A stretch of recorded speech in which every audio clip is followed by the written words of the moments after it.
So tell me about this journey. Like, first, what was the initial steps just into trying to go pro as a photographer? Yeah. So, I had been shooting for, I've been shooting for 15 plus years at this point. And, I'm from Michigan originally and was just sort of shooting on the side in Michigan and just kind of like something that I really enjoyed, was trying to carve a career out of it, but like really wasn't. And at some point I've always described it as like my early midlife crisis. And I was just like, I got to get out of here. So this was like 20 something. Exactly. Your first midlife crisis. I'm like a rock star. I'm going to go out early or something. And so I moved to New Mexico of all places. And I moved there very spontaneously, very randomly. But when I moved there, I didn't have any contacts in New Mexico. I was just like, I want to get out of Michigan. I want to go to the West. And so Why New Mexico of all places?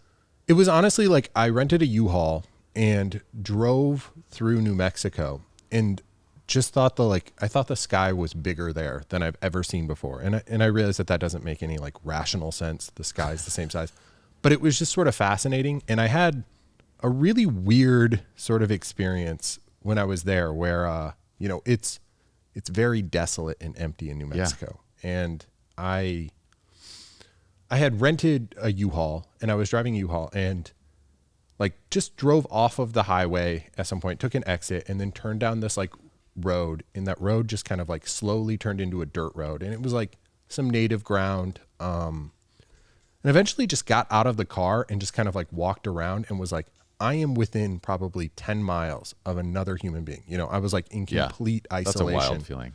And like was like, I'm 20 something years old at the time, and I was just like, I've never felt this before. And I was like, I think I need to just like experiment with this a little bit more. So I just found an apartment complex and was just like, I'll take a 6-month lease and live there for 3 years. I'm going to make a wild guess here, but month by month, an apartment in New Mexico, $300, $400? Yeah. I think it was like $450 or something. That's good stuff right there. Yeah. Yeah. I mean, those are the days. Living the dream right there. Exactly. In a desert wasteland. Yeah. But I genuinely, I think I vaguely recall you maybe telling me this story when we were perhaps a little bit buzzed at WPPI. Sure. But you are the only person I've ever met in my entire life who was like, I went on a road trip and landed in New Mexico. Yeah. And I was like, I'm going to stay. There was a lot of charm to my story because, Albuquerque, New Mexico is generally not a destination spot. No. So like, I didn't know anybody in the entire state. And I would just would go to a bar or like a brewery and just like sit at the bar. And if somebody came sat down next to me, like I'm going to chat their ear off because I just needed social interaction. And I was able to develop like such an incredible social circle so quickly because people were just kind of fascinated. Like, you moved here? Like, why'd you move here? And I'm like, I don't know. Are born here and they decide to leave. Exactly. I mean, like, New Mexico's kind of state tagline is land of enchantment, but people there usually call it the land of entrapment because you're never really able to leave New Mexico. But yeah, I lived in New Mexico for 3 years, had an incredible time. I love New Mexico even to this day, but it just sort of reached a point where I was like, I need to move to California. I was coming out here enough, getting enough work out here that I was just like, I need to try. So yeah. So what were the early years in LA like as you're trying to basically one of the things that I talk about is, when you're breaking into something, you definitely need to have a sense of hustle and your willingness to accept certain jobs versus where you might be now, like 5 years into this now. Yeah. What were the jobs like then versus now? Well, so, I had the advantage of when I moved to LA, I was already fairly well known in the photography scene. So I was able to kind of call on some contacts and people that I knew to just sort of like throw jobs my way here and there. But yeah, when I moved here, I wasn't in the beauty industry at all. So it was I was still shooting some actor headshots, but that's such a grind here in LA. And it was just getting kind of weird off, like not even sure where I was getting them, but I was just getting little jobs here and there that were just like, oh, you're shooting this portrait of a director or something like that. And I'm like, oh, okay. Yeah. And like, oh, we need you to shoot this. And, just kind of a lot of weird portrait work, but it was just sort of like sporadic and random and not very like focused. And then it was after doing beauty, you know, my philosophy is always like, it takes like 6 months of like grinding to like really see the results For you know? sure. So it was like I started shooting beauty, not getting a lot of action, not getting a lot of activity off of it or any like job inquiries or whatever. But it's just like you got to keep pressing on for so long. And you know, slowly started getting like smaller brands reaching out, different clients reaching out through that, and you know, it's just building every moment. So What might have been a typical budget when you started 5 years ago in LA versus what is a typical budget for you today? I mean, when I started, you know, it is that like struggle. So Yeah. you could have probably talked me down to like pennies. A couple $100.